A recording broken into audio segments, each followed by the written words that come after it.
সন্তানের জন্য একটা কোট এন্ড আনকোট করে একটা কথা বলছি, সন্তানের জন্য যতটুকু সময়, সন্তানের জন্য যতটুকু সময় আপনি বরাদ্দ করেছেন তার ডাবল সময় সন্তানকে দিবেন। আর সন্তানের জন্য যে টাকা খরচ করা আপনার সামর্থ্য আছে তার অর্ধেক খরচ করবেন। যা চাইবে সন্তানকে তা দিবেন না আল্লাহর ওয়াস্তে। আমাদের সমাজে আছে সন্তানকে বলবে এই তুমি সিগারেট খেও না, সন্তানকে আমরা বলি এই সিগারেট খেও না, অথচ সন্তানকে একটু পরে টাকা দিয়ে যাও তো 2টা সিগারেট নিয়ে আসো। তাহলে সন্তান কি শিখে? সন্তান কি শিখে? সন্তান শিখে যে এখন খাওয়া যাবে না কিন্তু বাবার মতো হলে খাওয়া যাবে। মানে সন্তান এখান থেকে শিখবে, সন্তান এখান থেকে শিখবে। আমরা এখানে যারা আছে আমরা সবসময় সন্তানদেরকে নিজের মতো ভাবি। আমরা সন্তানকে, সন্তান আপনার চিন্তায় সন্তানের চিন্তা না, সন্তানের চিন্তা সন্তানের মতো করে।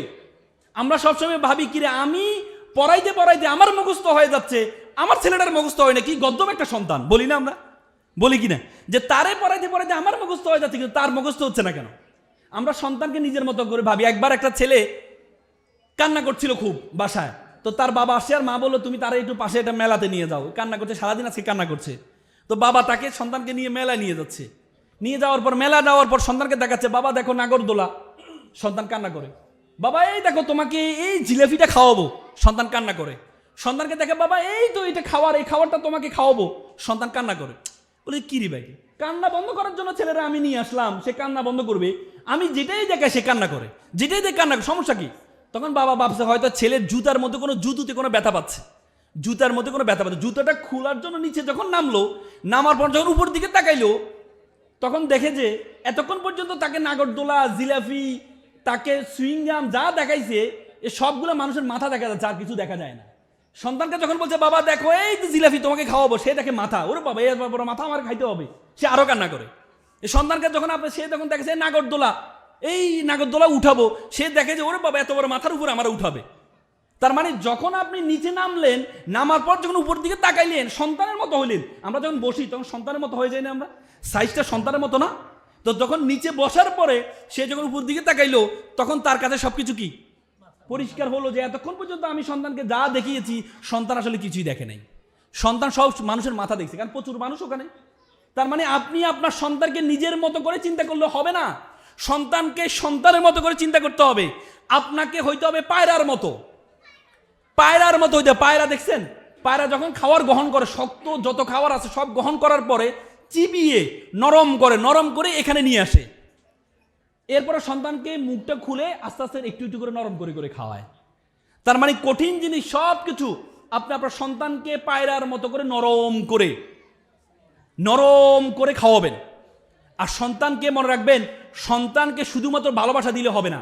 আমার ছোটবেলা আমার বাবাকে আল্লাহ হায়াতে তাইয়্যিবা দান করুক, আমি যখন ছোট ছিলাম আমি স্কুলে পড়তাম, এই আমাদের এখানে গরুগাড়ার যে স্কুলটা, হ্যাঁ এমএ করি আমরা, গরুগাড়ার স্কুল বলতাম, এই কি বলে সাদাম ভাই সহ আমরা একসাথে পড়তাম, গরুগাড়ার স্কুল বলতাম আমরা। সে গরুগাড়া স্কুলে পড়তাম আমি। পরে আমি যদি এক বাপের এক সন্তান, আম্মু বলেছে আর কি আমাকে, যদি ছেলে সন্তান হয় তাহলে মাদ্রাসায় পড়াবে। তা আমি স্কুলে ছিলাম ফার্স্ট বয়। এখন আমাকে কি বলে নিয়ত যেহেতু করছে, কারণ আমরা তো আগে নিয়তের কথা বলতাম, নিয়ত যেহেতু করেছে এখন তো তাহলে পড়াইতে হবে। নিয়ত যেহেতু করেছে, আসলে পরবর্তীতে আমার বাবা আমাকে ফেনীতে নেওয়ার জন্য, মানে আমি তো যেতাম না, আমাকে অনেক সময় মানে রাস্তায় চেঁচড়িয়ে নিয়ে যেত, মানে টেনে হিসড়ে। এক সন্তান, এত ভালোবাসার সন্তান, তারপরে জোর করে আমাকে দিয়ে আসতো। উনি এক গাড়িতে দিয়ে আসতো, উনি আসার আগে আমি আরেক গাড়িতে চলে আসতাম।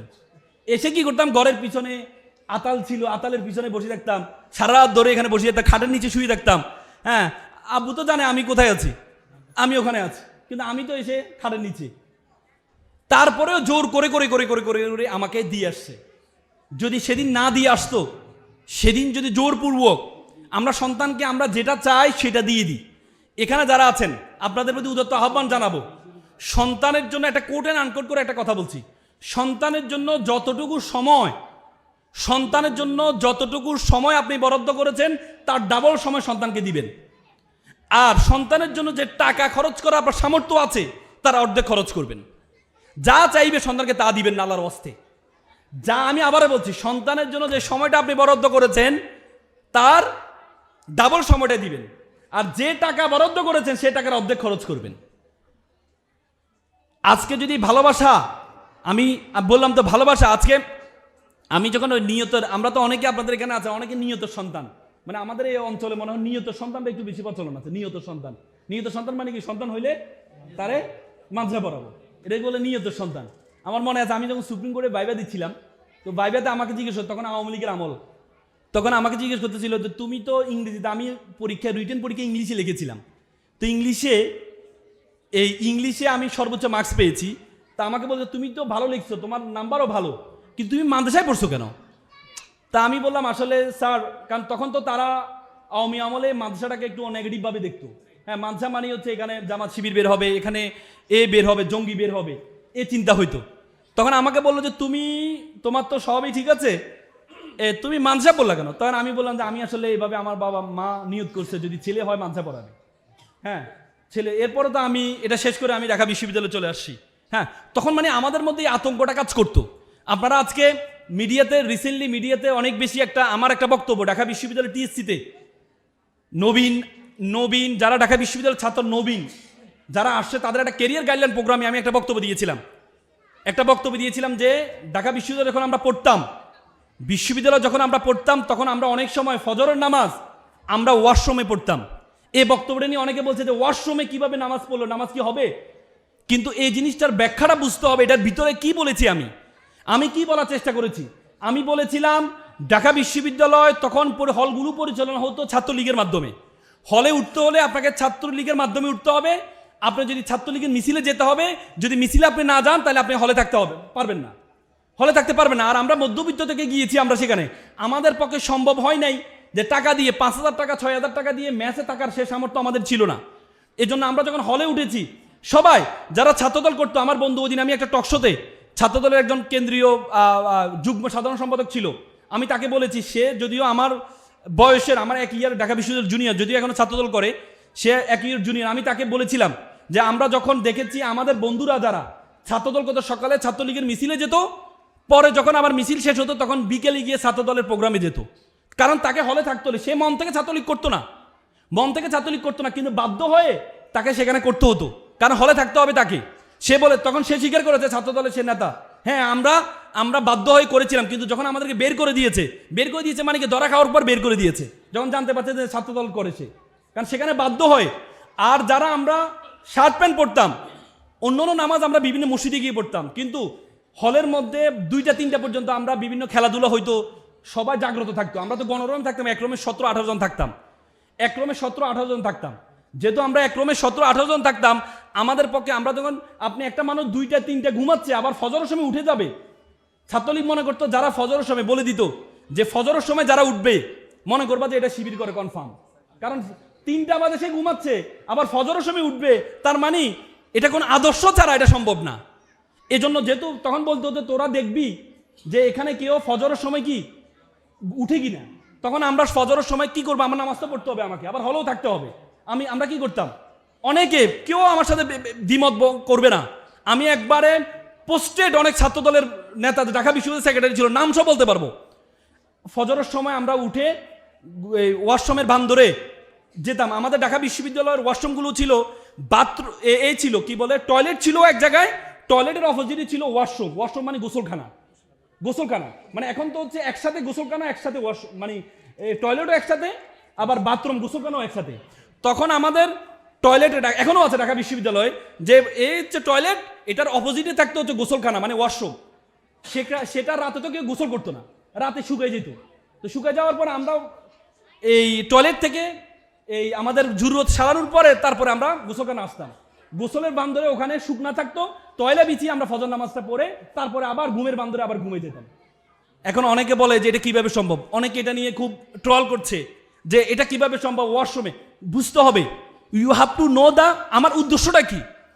আমার উদ্দেশ্য হচ্ছে আমাকে হলে থাকতে হবে, কিন্তু আমি যখন ফজর নামাজ পড়বো, এখন বলতে চাই তাহলে হলে ফজর নামাজ হতো না? হতো। যারা তাবলিগ করতো, টুপি পরতো, পাঞ্জাবি পরতো, বা তাদেরকে বলতো যে না, তারা যদি পাঞ্জাবি টুপি পরে তার মানে তাবলিগ করে, তারা ফজর নামাজ পড়তে পারে। কিন্তু একটা শার্ট প্যান্ট পরা ছেলে পাঞ্জাবি পরে না, টুপি পরে না, সে ফজর নামাজ পড়া মানে কি? আমার অনেক বন্ধুকে শিবির জীবনও করে নাই, কিন্তু শুধুমাত্র ফজর নামাজ পড়ে শিবির ট্যাগিং দিয়ে সারা রাত নির্যাতন করে বের করে দিয়েছে। সে কথাটা নিয়ে কথা আসছে এবং আমি ঢাকা বিশ্ববিদ্যালয় থেকে বের হয়েছি 2013 সালে। 2015 সালে আমি তখন শিক্ষানবিশ আইনজীবী ছিলাম এবং আমি একটা জাতীয় বিতর্ক সংগঠনের সভাপতি ছিলাম। সেই সময় সমাজ কল্যাণ মন্ত্রণালয়ের একটা ছবি, যেখানে সমাজ কল্যাণ মন্ত্রণালয়ে অটিজম দিবস উপলক্ষে চিন্মতি সম্মেলন একটা প্রোগ্রাম করেছে। সেখানে 100টা যুব সংগঠনকে দাওয়াত দিয়েছিল। আমার সাথে আরেকটা ডিবেট সংগঠন ছিল, বাংলাদেশ ডিবেট ওয়ারিয়র্সের সভাপতিকে দাওয়াত দেওয়ার পরে সে আমাকে একটা ইনভিটেশন কার্ড দিয়েছিল যে তুমিও ওই প্রোগ্রামে আসো। তার কারণে আমি ওই প্রোগ্রামে গিয়েছি। আমরা দুইজনকে কথা বলার সুযোগ দিয়েছি, যেহেতু আমরা ডিবেট করতাম, এই জন্য আমাদেরকে কথা বলার সুযোগ দিয়েছে। সেদিন আমি স্টেজে কথা বলেছিলাম, সেদিন আমি শেখ হাসিনার সামনে ছিল, আমি স্টেজে কথা বলেছিলাম। সে ছবিটা আমি বক্তব্য 5 বছর পরে অনেক বক্তব্য বলেছি, সে আমি বক্তব্য দিয়েছিলাম সেখানে। এখন ছবিটাকে নিয়ে ট্যাগিং করা হচ্ছে যে এটা কি বলে আমরা নাকি ছাত্রলীগ করতাম। 2018 সালে কোটা বিরোধী আন্দোলনে আমি কথা বলেছিলাম, মিডিয়াতে আসছে, প্রত্যেকটা মিডিয়াতে আমরা মুখপাত্র ভূমিকা পালন করেছিলাম। আমাকে ট্র্যাগিং দিয়ে বিভিন্ন এটিএন নিউজে আমাকে নিয়ে নিউজ করেছে যে শিবির কিভাবে কি বলে কোটা আন্দোলনের মুখপাত্র হয়। তার মানে এই জিনিসগুলো এখন যারা এই ট্র্যাগিংয়ের রাজনীতি করছে, এটা থেকে দূরে আসতে হবে। প্রিয় অভিভাবকরা, আমি কথাটা ওই জায়গা থেকে আসার কারণে যেহেতু মিডিয়াগুলো আছে এই জন্য কথাগুলো আপনাদের বললাম।